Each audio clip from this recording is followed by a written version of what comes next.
Bonjour à tous. Merci de vous être connectés si nombreux pour ce premier webinaire qu'on organise avec Terrominis. Donc, pour ceux qui ne me connaissent pas, je suis Sébastien, directeur de Terrominis, et je serai accompagné sur cette visio par Véronique Gourdon et Cédric Aubert du domaine des cars en Anjou et Coteaux du Léon. Donc, on va parler aujourd'hui permaculture, on va parler hydrologie régénérative, on va parler financement participatif aussi. Et l'idée, c'est de voir comment tout ça s'articule avec pour but, pour objectif, entre guillemets, la force du collectif et faire que c'est un schéma gagnant-gagnant qui fonctionne. Et en plus, qui est tourné, un peu orienté plaisir et partage avec des bouteilles de vin et des moments sur le domaine en finalité. Voilà. Donc, c'est notre premier webinaire qu'on organise, je vous le disais. L'objectif et l'idée, c'est que les micros restent coupés. Je vous remercie. On passera les questions à travers le chat. Là, je vais laisser Véronique et Cédric présenter leur domaine, leur manière de faire. Ensuite, je présenterai moi, Thérominis, et ce qu'on a mis en place avec le domaine des cartes. Et à la fin, eh ben, on répondra aux différentes questions que vous nous poserez dans le chat. Voilà. Donc, eh ben, écoutez, sans transition, je passe la parole à Véronique et Cédric. Et je vous souhaite à tous un bon webinaire avec nous. Bon, bah, écoutez, bonjour à tous. Donc, Véronique et Cédric, on est les vignerons au domaine des Cars. Soyez indulgents un peu avec nous parce que c'est un exercice dont on n'a pas trop, on n'a pas trop l'habitude. Donc voilà, donc c'est parti. Donc on est vignerons principalement sur une grande parcelle de 13 hectares qui est en terrasse en Chenin et où dessus on produit des coteaux du Léon, des anges blancs, des crémendoirs, des pétillants naturels. Et ce qui nous caractérise un petit peu sur notre parcelle, c'est qu'on travaille suivant les principes de la permaculture. Donc tout à l'heure, Cédric va vous expliquer un petit peu comment on a mis tout ça en place concrètement. Et puis moi, là, je vais vous donner quelques indications sur ce qu'est un petit peu la permaculture. Donc la permaculture, on en entend habituellement beaucoup parler autour des cultures maraîchères, dans le cadre des jardins familiaux, des fermes pédagogiques, des projets communautaires en zone urbaine comme les toits verts, les jardins partagés. Et nous, en fait, on l'a un petit peu, voilà, on l'a mis à notre sauce, on l'a adapté sur la vigne. Et alors, la permaculture, globalement, c'est un concept qui apprend à vivre ensemble, qui propose le partage de l'espace et qui suggère une autre façon de concevoir et d'organiser notre développement. Donc, en fait, elle prend modèle sur la façon dont fonctionnent les écosystèmes sauvages pour établir et puis maintenir des systèmes efficaces, locaux, non polluants, non destructeurs, non dangereux. Et alors nous, ici, dans notre vigne, à nous, concrètement sur la parcelle, l'idée, c'est vraiment de la faire évaluer vers son propre écosystème afin que les raisins soient en quelque sorte vraiment la carte génétique de ce lieu. Il s'imprègne, en fait, le raisin s'imprègne de tout ce qui se passe sur cette parcelle, sur l'équilibre de cette parcelle, et pour finalement que nous, on puisse derrière créer des vins qui deviennent vraiment la carte d'identité du coteau et qui soient vraiment très reconnaissables par rapport à cette parcelle-là. Donc, on va tout mettre en œuvre pour que le coteau développe son propre écosystème, donc, son propre écosystème à lui, mais aussi notre propre écosystème, on va dire en deux mots, à nous, où dedans, il va falloir vraiment qu'on puisse s'y retrouver. Et on souhaite vraiment que ce processus se réalise dans le respect de vraiment de nos valeurs, à savoir, c'est prendre soin de la terre et de la nature, des animaux sauvages, des humains, qu'il y ait une force collective, en fait, se dire que nous, voilà, on est heureux de travailler dans cet environnement-là. On a avec nous des gens qui partagent notre aventure. Voilà, que les clients aussi, que les gens qui dégustent et qui découvrent nos vins soient aussi satisfaits, les professionnels comme les particuliers. Et puis, Et puis notre objectif à travers tout ça, comme je disais tout à l'heure, c'est vraiment aussi d'obtenir des raisins à fort potentiel qui vont nous permettre d'avoir des vins d'exception. Et en fait, bah, voilà, l'idée, c'est de prendre soin de tout le monde collectivement dans cet espace de vie et que tout le monde trouve son équilibre. Et tout ça, ça passe par le partage. Et c'est un partage qui se veut bah, équitable avec un objectif de durabilité. Donc ça, ce sera un autre point qu'on va développer un peu plus tard. Et puis, vraiment pour revenir là sur la permaculture, ben, je vais laisser la parole à Cédric qui va vous expliquer un petit peu notre parcours, savoir comment on en est arrivé là sur la parcelle et comment on a développé voilà, ce concept. La parcelle, je me permets, c'est la petite photo qu'on voit là, hein. Exactement, Oui. ouais. Ouais. Donc, c'est un coteau que vous avez qui fait à peu près 13 hectares, c'est ça? C'est ça, ouais. Ouais. Vous- Et qui est de plus en plus ensauvagé. Et puis, ben, voilà, Cédric va vous raconter un petit peu comment s'est passé cet ensauvagement. Allez, et vous faites ça depuis le début, depuis 2009, c'est ça?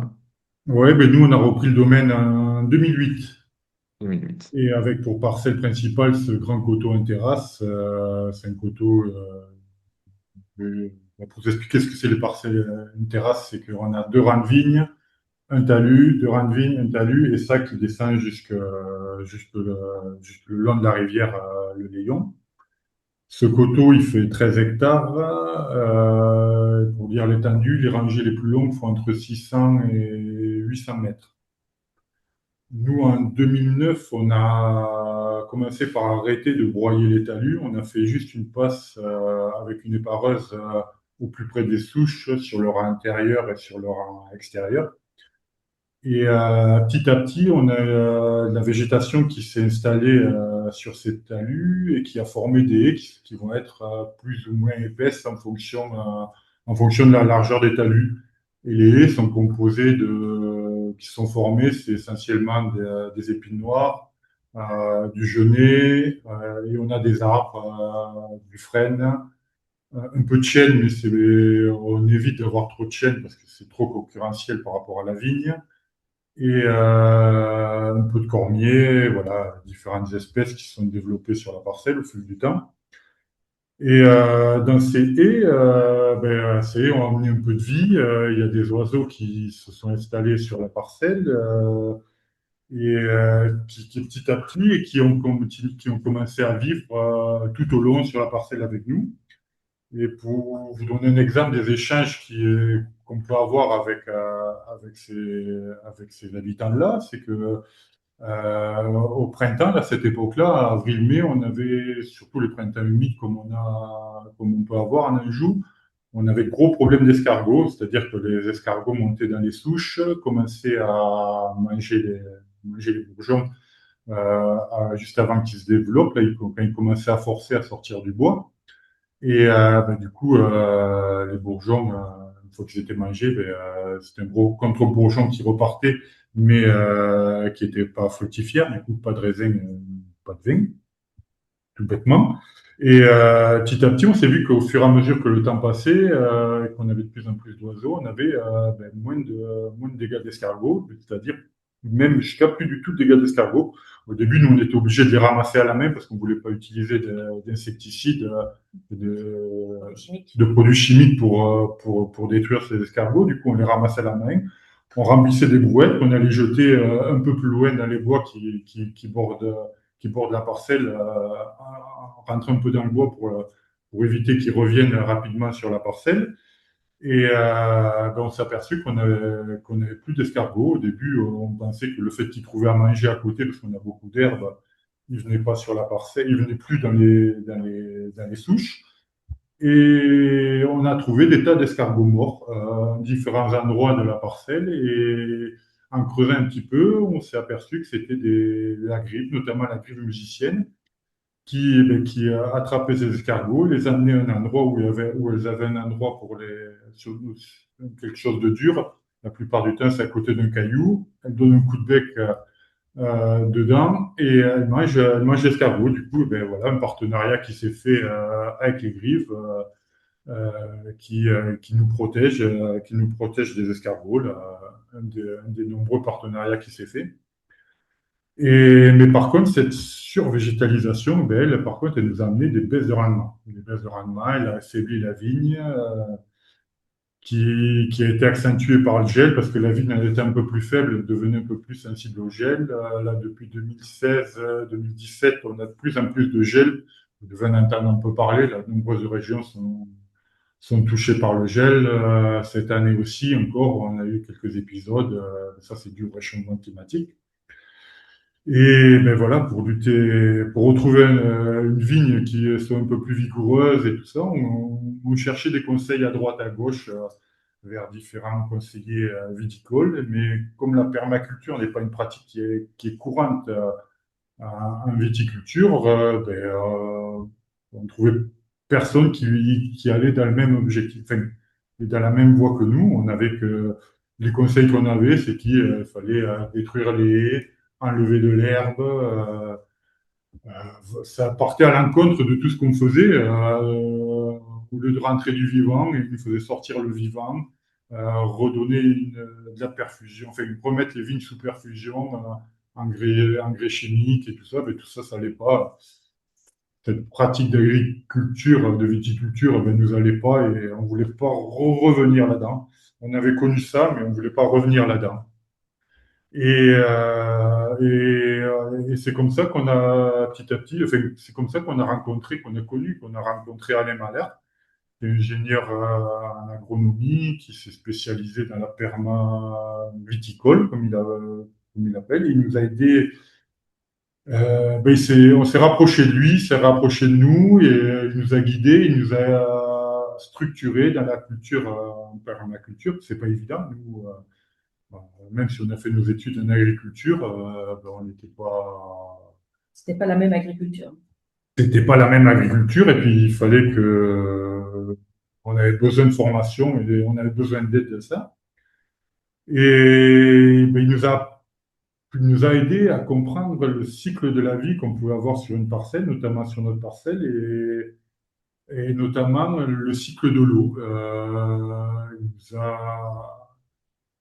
On a commencé à comprendre le cycle de l'eau et avec lui, sous ses conseils, on a créé des noues, c'est-à-dire qu'on a creusé des fossés qui sont fermés de bout en bout, qui récupèrent l'eau de pluie et l'eau de ruissellement. Et par ce principe-là, on ralentit l'eau sur la parcelle, on l'oblige à rentrer par le sol et à restructurer notre sol, à le régénérer, à le redonner du vivant à notre sol parce que nous, quand on est arrivé en Anjou, comme dans beaucoup de régions, ben, les sols en agriculture, ben, on est sur des sols morts. C'est pour ça qu'on est obligé de les mettre sous perfusion, de mettre de l'engrais pour pouvoir produire. Sinon, on ne produit pas assez. On n'arrive pas, enfin, le sol n'arrive pas à faire son rôle de sol on est obligé de le complémenter avec des engrais pour produire. Nous, avec les arbres, les haies qu'on a, ça devenait compliqué. Et ben, cette mise en place de l'hydrologie régénérative nous amène à restructurer notre sol, lui ramène de faire son rôle de sol. On a complété ça avec un apport de fumier de volaille. Et voilà. Ben là, depuis 2 ans, 3 ans, on recommence à avoir du bois, il devient conséquent. On recommence à avoir des récoltes qui se rapprochent de la normale. C'est pas gagné, mais on n'est plus dans une passe descendante. On est en train de remonter, ça va. Et puis la vigne aussi apprend à vivre ensemble avec tout ce qui l'entoure. Et elle devient aussi un peu plus résiliente aux maladies qui l'entourent, le mildiou et l'oïdium. Et avec les conseils d'Alain, au lieu de s'orienter sur des traitements à base de cuivre et de soufre, essentiellement, on a couplé ça avec de la lécithine de tournesol, de l'eau de sol. Ce sont des intrants qui nous permettent de baisser, voire de se passer complètement des apports de cuivre. Et hors année exceptionnelle, très pluvieuse, comme on a eu en 2023, ou 2023, non, 2024, où là, il a fallu qu'on complète un peu plus en cuivre parce que c'était une grosse année pluvieuse. Et ben, l'apport du cuivre a été primordial pour pouvoir récolter. Voilà. C'est comme ça qu'on arrive content à devenir de plus en plus résiliente par la permaculture, notre vigne. Et je ne sais pas si oui. Et on a eu, comme je vous disais, on a eu des baisses de récolte qui ont affaibli économiquement notre parcelle. Alain l'a constaté avec nous, toujours Alain, Alain Mallard, et lui nous a parlé des Rauminis, des financements participatifs.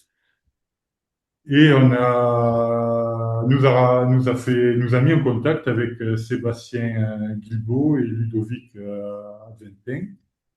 Et c'est comme ça Ouais, parce que qu'avec oui, Alain Mallard, effectivement, Sébastien, pour expliquer, on travaille déjà avec des vignerons, travaillait déjà avec des vignerons terroministes, donc il connaissait le modèle. Il a travaillé notamment avec le domaine Aubrière à côté de Béziers, avec Sarah et Charles. Voilà, il sait comment on fonctionne et effectivement, il sait comment on peut agir, sur quoi on peut aider. Et au regard de la situation qui était la vôtre à ce moment-là, eh ben, il a, je pense, bien fait de nous mettre en relation. C'était une bonne idée de sa part. Voilà. Donc après, Alain nous a mis en relation, c'est vrai, mais est-ce que, enfin, j'imagine que suite à la mise en relation d'Alain, bah, vous êtes posé des questions, forcément. Donc, pourquoi vous êtes tourné, entre guillemets, vers le financement participatif et en particulier vers Terra Humanis? Bah, c'est vrai qu'on avait la problématique économique, hein, la première, de dire bah, comment est-ce qu'on fait pour continuer en fait notre aventure sur la parcelle, pour qu'on puisse continuer à faire de la permaculture, à évoluer nous évoluer et faire évoluer la parcelle dans le sens dont on avait envie. Et puis c'est vrai que dans l'esprit du concept permacole, le principe que la terre n'appartient pas qu'à une seule personne nous a vraiment séduit cette idée de partage. C'est vrai que le partage, c'est vraiment une des idées maîtresses du concept de la permaculture. C'est la force du collectif. C'est l'appui que l'on peut s'apporter les uns aux autres. Et ça, c'est essentiel. Donc ça, c'est vraiment quelque chose qui nous a réconfortés en fait dans le principe, se dire qu'on va être ensemble, on va être à plusieurs, on va pouvoir se donner des coups de main, on va pouvoir échanger, avoir des échanges de compétences, pouvoir discuter de plein de choses. Et puis, au-delà de tout ça, il y avait aussi cette idée que bah, le partage du foncier, c'est quand même à notre idée la garantie de la pérennisation en fait de la parcelle et de notre lien. C'est-à-dire, bah, simplement, c'est dire, bah, quand on plante un arbre, qu'est-ce qui nous garantit que dans 50 ans, personne ne l'aura arraché? Et là, on en est là, en fait. On travaille sur la parcelle, on développe un principe, ça se passe bien, on obtient des raisins qui sont vraiment extraordinaires et très Qualitatif. emblématique de cette parcelle. On réussit à faire des vins qui sont de plus en plus fins, de plus en plus élégants, et se dire ben, comment est-ce qu'on fait pour préserver ce lieu, pour préserver ce lieu dans sa vie animale, dans sa vie végétale et dans sa vie humaine, puisque nous, en fait, on y vit, et de par notre activité, on génère aussi, bah, voilà, on a des salariés, il y a tout un tissu économique autour des vignerons. Et en gros, c'était se dire, bah, voilà, comment est-ce que l'on fait pour préserver tout ça. Et c'est vrai que le concept de terrorisme nous a séduits. Et on en est plutôt content, même très Bah, content. tant mieux, tant mieux. Ah bah, du coup, moi, sans transition, je vais parler un petit peu de Terra Hominis, pour faire suite un petit peu à ce que vous avez dit et surtout, je reviendrai vraiment sur votre projet sur la prochaine slide. Là, l'idée, c'est vraiment de centraliser un petit peu. J'ai mis en première note qu'on était la première société à mission du monde agricole. Alors, pour ceux qui connaissent peut-être pas, ça a été créé en 2019 avec la loi Pacte. En fait, ça nous permet d'avoir une raison d'être dans nos statuts, donc qui est écrit noir sur blanc. Et notre raison d'être, c'est préserver le patrimoine viticole français par le maintien ou l'installation de vignerons qui sont respectueux de l'environnement. Donc effectivement, avec votre projet, bah, ça fait tout à fait sens. Euh, 2019, c'est une étape. Nous, le premier projet de financement participatif qu'on a fait, c'était en 2009. On a créé la société en 2011. Donc on va fêter nos 15 ans cette année. Euh, et et l'idée, en fait, on est parti d'un constat de base, hein, c'est que vous avez deux tiers des vignerons qui ont plus de 55 ans, une nouvelle génération de vignerons qui arrive, qui est formée, qui est compétente, et qui malheureusement n'a pas les moyens de s'installer. Parler de financement participatif tout de suite. Si aussi on se tourne vers, si les vignerons se tournent vers ce schéma, c'est peut-être que bah, certaines banques ne peuvent pas ou ne vont pas pouvoir les financer. Euh, donc, clairement, là, on est face à un dilemme. Est-ce qu'on laisse notre viticulture, entre guillemets, mourir? Pour moi, enfin, ce qui fait la force de la viticulture en France, c'est à la fois la diversité de nos terroirs. On peut faire un petit peu les chauvins, on a les meilleurs terroirs du monde en France, on peut, mais c'est surtout la diversité des hommes et des femmes qui vont façonner ce terroir. Et nous, on s'est rendu compte au fur et à mesure que on était en train de perdre les hommes avec un grand H, que c'est les gros qui rachètent les petits, et c'est aussi pour lutter contre ce phénomène qu'on existe. Voilà. L'idée du modèle, effectivement, on parle de partage, on parle de responsabilité. Pour que ce modèle fonctionne, il faut qu'il soit à la fois sécurisé et sécurisant, mais que ce soit pour Terrominis, pour le domaine et pour l'associé qui va prendre des parts dans le projet. Donc pour ça, bah, on se base sur un schéma très classique, hein, donc, ce sont des groupements fonciers viticoles. Donc, ce sont des sociétés civiles hein, qui vont acheter des terres. Donc, plusieurs possibilités. Soit le vigneron nous contacte pour s'agrandir et de ce fait, eh ben, on va essayer d'acheter des nouvelles vignes et de ce fait se substituer aux banques pour qu'ils puissent s'agrandir.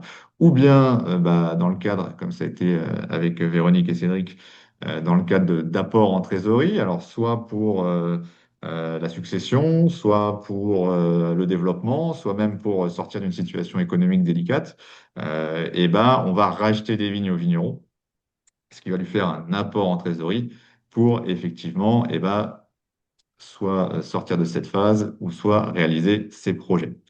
Ce qu'il faut sécuriser pour le vigneron, c'est la notion d'associés qui vont nous rejoindre sur les projets. J'entends par là que nous, on sélectionne nos associés. L'idée, c'est d'avoir des gens. Bah déjà, l'idée, c'est d'avoir des motivations qui correspondent entre celles des vignerons et celles des associés. Pour nos associés, on veut vraiment des gens qui comprennent, et c'est le cas, qu'on n'est pas dans une démarche financière spéculative. On est dans une démarche solidaire avec la filière, une démarche aussi plaisir, puisque tous les ans, on reçoit des bouteilles de vin en contrepartie de notre petit apport. Et aussi, on est, j'allais dire, partie prenante dans la vie du vignoble, puisqu'on va pouvoir participer aux dégustations sur le domaine, faire la fête avec vos vignerons voilà, lors d'une assemblée générale, par exemple.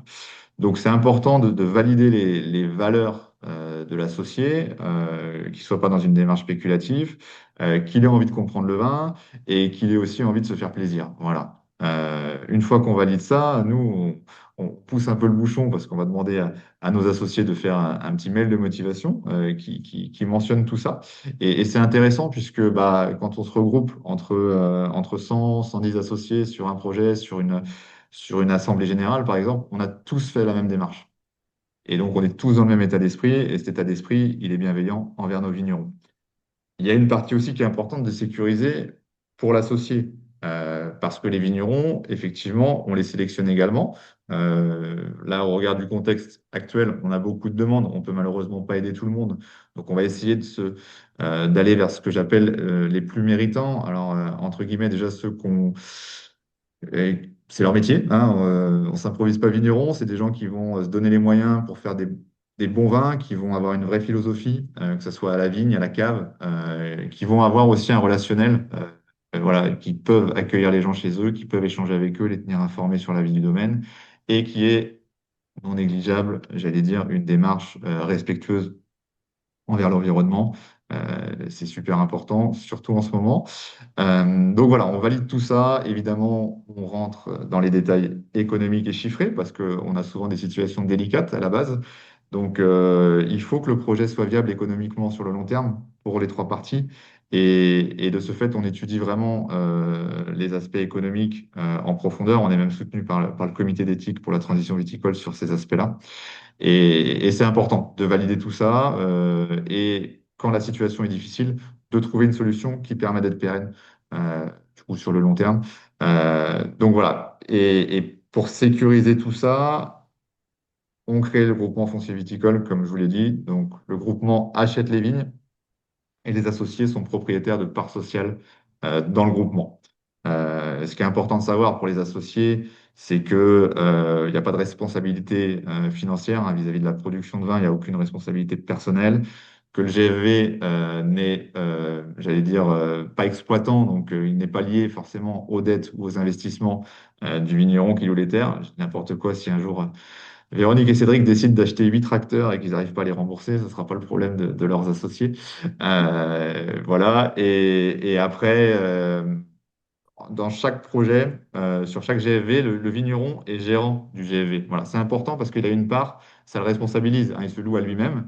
Mais néanmoins, dans le bail qu'on signe avec lui, dans les statuts, on stipule bien que le gérant, le GFV, ne peut ni hypothéquer ni emprunter. En fait, il peut uniquement mettre les vignes en location, en fermage, au vigneron. Et donc, ce qui fait que pour chaque associé, on sécurise à travers ces statuts et qu'il n'y ait plus jamais un euro à rajouter par la suite, hein, que ce soit pour des raisons d'entretien, même d'impôt foncier, tout est à la charge de l'exploitation. Et ce qui fait que quand on fait le bilan financier du GFV, ben, on est sur une simple comptabilité de trésorerie vu qu'il y a zéro charge. La seule écriture, elle est plutôt sympathique, c'est la perception des bouteilles, donc du loyer que les associés perçoivent tous les ans. Donc, ce loyer, c'est 4,5% de la valeur de la bouteille pardon, de la part, excusez-moi. Donc, j'entrerai sur le détail de Véronique et Cédric tout à l'heure du domaine d'écart. Mais bon, grosso modo, on va être aux alentours d'un carton par an, par part. Et l'idée de ce carton, c'est de se faire plaisir, c'est de boire des bonnes bouteilles avec sa famille, ses amis. J'insiste sur la famille parce qu'il y a une notion qui est très forte chez nous, chez Terrominis, c'est la transmission. Voilà, on est sur des parts qui sont cessibles aux héritiers. Et c'est vrai que je raconte souvent cette anecdote, mais il y a quelques temps, j'étais sur un vignoble en terrasse du Larzac sur une journée vendange. Et le petit kiff, c'est de voir le grand-père, la fille et le petit-fils qui sont tous ensemble à couper les raisins dans la vigne et après à partager un bon repas, une bonne dégustation avec le vigneron. Voilà, on est sur alors, c'est pas un produit, on est sur une expérience intergénérationnelle et voilà. Et l'idée de le faire dans un but de plaisir, de partage et de solidarité, et ben, c'est hyper important pour nous et ça fait tout à fait sens voilà, aujourd'hui. Donc voilà, tout ça est mis en place pour préserver nos terroirs viticoles en France, notre patrimoine. Et donc, on a réalisé récemment avec Véronique et Cédric un projet. Donc, ils l'ont dit, hein, la base, c'est une rencontre. C'est une rencontre avec Alain Mallard. Il travaille avec d'autres projets Terrominis. La mise en relation a été naturelle. On a longtemps étudié le projet. Voilà, et, ça a été dit, hein, il y avait une situation économique qui était un peu particulière. Donc, il fallait s'assurer, prendre des garde-fous pour nous, pour nos associés. Et bah, dans un premier temps, on a fait venir Cédric et Véronique à Chinon, sur notre salon des vignobles participatifs. Ils n'étaient pas encore vignobles Terra Minis, mais ça a permis aussi de prendre la température, de se rencontrer, de voir comment ça matchait avec les associés, de goûter les vins, comment ça matchait avec les autres vignerons. Voilà. Bon, ça a été assez évident. Quand on a pu s'assurer bah, de la viabilité du projet, on a lancé un projet donc fin septembre 2025 qui a réuni 125 associés. Donc, je crois que certains sont connectés là actuellement, donc je les remercie d'être là. Voilà, c'était un très beau projet qui s'est fini fin novembre, donc on a mis 2 mois à vendre toutes les parts. La part était à 1 710 € la part. Et tout à l'heure, je vous disais que c'est 4,5%, donc ça revient à peu près. Alors, on a fait un coffret avec Véronique et Cédric pour la première année, donc où les gens peuvent goûter un Léon, un blanc sec, un rouge et un pétillant. Voilà, donc ça, c'est par part. Et je vous disais, ouais, ça a été réalisé en 2 mois, donc on a eu un vrai engouement de la part de nos associés et je les remercie. Et on a signé l'acte, vous voyez, le 13 mars 2026. Donc c'est officiel, voilà, depuis le 13 mars, les associés Terra Hominis sont propriétaires d'une parcelle de ce joli coteau et ont mis ce coteau en fermage, en location à Véronique et Cédric qui continuent d'exploiter leurs vignes et de pouvoir voilà, faire cette belle démarche qu'est la leur dans le but voilà, de faire des super raisins et des super vins pour qu'on puisse derrière tous en profiter. Donc voilà un exemple du domaine.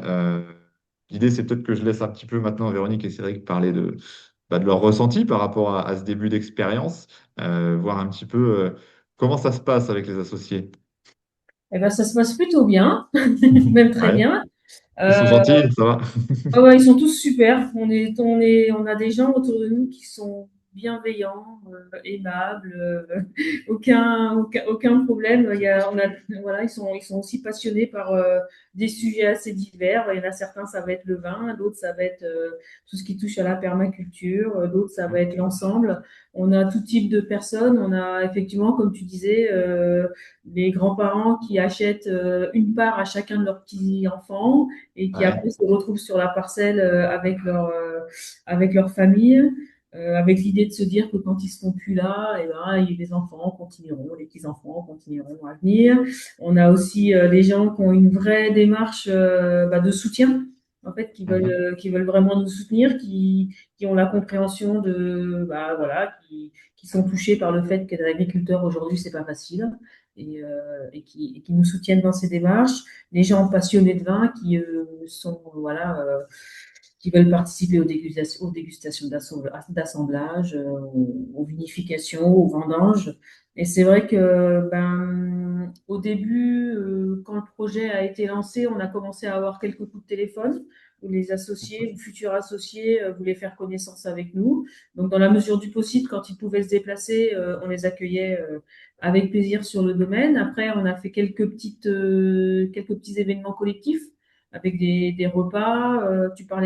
Sébastien, tu parlais tout à l'heure du salon de Chinon. Bah, c'est pour la deuxième édition, là, cette année, Ouais. on a accueilli le lendemain une quarantaine de personnes au domaine. Donc, c'était plutôt sympa. C'était des futurs associés, des associés. Donc, on a pu bien échanger. Et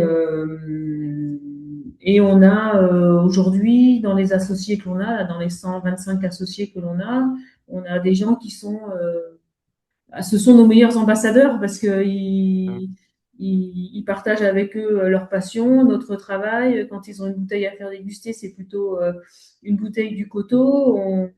On a eu plusieurs expériences de dégustation collective. On s'est déplacé en Bretagne pour faire une dégustation avec un des associés et son club de nos fils. On a eu, pareil, on s'est déplacé sur un restaurant parisien qui nous accueillait avec des associés. Donc ça fait du lien, ça fait de la vie et c'est vraiment chouette. Et c'est vrai que là, le projet là qu'on a mis en place était sur 4 hectares. Le coteau fait 13 hectares. On ne se cache pas que le projet nous séduit vraiment beaucoup et qu'on aimerait bien pouvoir continuer sur une autre partie, voire sur l'ensemble du projet, du coteau. Mais en tout cas, c'est des très belles rencontres avec des rencontres, avec des discussions transversales. Et c'est vraiment des beaux moments de partage. C'est intéressant ce que tu dis parce que ça crée, enfin, j'ai l'impression, ce que tu viens de dire, ça crée vraiment une dynamique pour vous. Et de ce fait, enfin, pour moi, ça fait sens avec ce qu'on disait tout à l'heure. C'est vraiment le rôle du collectif qui fait son effet et qui va permettre, voilà, à vous de sortir la tête de l'eau et après aux associés de prendre du plaisir à travers vos vins, quoi. C'est ça l'idée. Exactement, tout à fait. Oui, oui. Top. Bon, bah écoutez, super. Alors, je vois qu'il y a des questions qui commencent à tomber. Allons-y. Donc, on va, oula, Retour en arrière. Voilà. Alors, Michael qui demande si c'est la Magdeleine, la parcelle. Donc, c'était la parcelle, le Clos des Cocus, hein, c'est ça, si je ne Oui, c'est ça. m'abuse. Donc, sur le grand coteau en terrasse, on a deux clos et un coteau. Mhm. On a le coteau de la Magdeleine, le clos des Carres et le clos des Cocus. D'accord. Voilà. Et là, le premier projet, c'était vraiment sur la parcelle que l'on appelle le clos des Cocus. Ok, D'accord. merci beaucoup. Avec plaisir. Alors là, bon, c'est un peu plus proche aux associés. Je crois qu'il y a un groupe WhatsApp qui va être lancé, c'est ça? Oui, c'est Avec- ça. Alors en fait, on attendait comme la signature du notaire a un peu tardé pour des soucis d'ordre administratif qui sont hors de notre contrôle. Donc on vient juste de signer. Enfin, ça fait une dizaine de jours et là, on est à fond dans la période. Enfin, moi, je suis pour ma part à fond dans la période commerciale où il faut. Voilà, c'est un moment où je suis beaucoup sur les routes en déplacement et Cédric beaucoup dans les vignes. Donc on est en train de mettre le groupe WhatsApp en En route. place. Parce que pour ceux qui ne sont pas associés, l'idée c'est que enfin sur le groupe là, sur ce projet là, on est 125 associés et on va créer un groupe parce que pour nous ça va être plus facile quand on va être dans la vigne, quand on va être dans la cave, hop, on envoie des photos sur le groupe WhatsApp, on fait vivre tout ça et pour communiquer et puis aussi pour créer du lien entre associés et avec nous. Mais donc ça va être ça, c'est le travail des prochains jours Ouais. qui va être mis en place. Les associés vivront votre vie de vigneron par procuration, c'est un peu l'idée. Exactement. Ok. Parfait. C'est ça. Eh bien, écoutez, est-ce qu'il y a d'autres questions? Bonjour, vous m'ajouterez à votre groupe WhatsApp Rosen. T'ajouteras Rosen, Oui, pas de souci. pas de souci. Avec plaisir. Donc, eh ben, écoutez, est-ce que, il y en a parmi les participants qui ont d'autres questions, peut-être sur la façon de fonctionner, soit du financement participatif, soit sur le domaine? Bon, l'idée, effectivement, Véronique t'en a parlé. Bon, il y a 13 hectares sur le coteau. L'idée, c'est qu'on a effectivement deux projets qui vont être en cours d'étude. Voilà. L'idée, c'est aussi de vous soutenir aujourd'hui sur le long terme. Donc, c'est pas forcément voilà, de s'arrêter là. Donc, on étudie tout ça. On aura besoin de monde, effectivement, pour vous accompagner. Donc, moi, si j'ai pas d'autres questions, je propose à tous ceux voilà, qui ont participé, s'ils sont intéressés par votre domaine, s'ils sont intéressés par le financement participatif, eh ben, de nous faire un petit retour sur cet événement, sur ce webinaire. Et voilà, vous avez notre adresse communication@terrominis.com ou mon adresse, je vous la donnerai aussi, on vous fera un petit mail. Merci à tous les participants. Merci beaucoup, Véronique. Merci, Cédric. Bah, merci à vous, merci Merci à vous. Sébastien, merci à toutes les personnes présentes. Et Mais puis, merci. je pense que le schéma sera, en tout cas pour Terra Hominis. Alors, il y a Anne qui veut un peu plus d'infos techniques. Bon, on prend 5 minutes pour donner un peu d'infos techniques à Oui, Anne. bien sûr. Allez. Alors, des infos techniques de quel ordre? Je Sur- vois pas la question, hein, je vois pas la question. C'est Pas la question, c'est sur, Sébastien. c'est sur la permaculture, Anne, c'est Oui, ça? vous m'entendez? Oui, Oui. Oui, Ah, bonjour. Oui, bonjour. en bonjour. fait, bon, votre projet, tout ce que vous faites à Terra Hominis, ça m'intéresse bien. Là, j'ai été confortée. Mais c'est vrai que je m'attendais à plus d'infos sur cette permaculture parce que c'est très peu courant. Et Ouais. donc, normalement, vous aviez peu de rendement. Et puis Alors, finalement, c'est OK, vous avez assez de rendement et ça fonctionne. non, alors en Non. fait, là, on a pris vraiment beaucoup de raccourcis parce qu'on était un peu, Oui. voilà, Non, le mais thème, juste c'était aussi, sans être trop. voilà, comment associer financement participatif avec la permaculture et notre domaine. Et non, on est vraiment, oui, il y a vraiment plein de sujets à aborder, il y a plein de choses super intéressantes et soit on répond un petit peu maintenant, soit vous n'hésitez pas, on vous Oui, donne notre numéro de téléphone et on va échanger directement. Ou si vous n'êtes pas très loin de chez nous, venez même nous voir et on va vraiment en OK, discuter. Ouais, Parce parce que que d'accord. d'habitude, quand on fait une visite, ça se passe dans les vignes, c'est sur le chai et dans les vignes. Et quand on explique notre travail, ça dure 2h30, 3 heures. Ah ouais. Ouais. Là, c'était, On était un peu limité par le temps, là. Voilà. on était un peu Oui, limité par le temps. mais il y a beaucoup oui, de, je comprends. Mais en même temps, je suis juste un peu. C'est la première fois que j'entends dire que voilà que c'est en permaculture on peut avoir du vin enfin une exploitation qui fonctionne.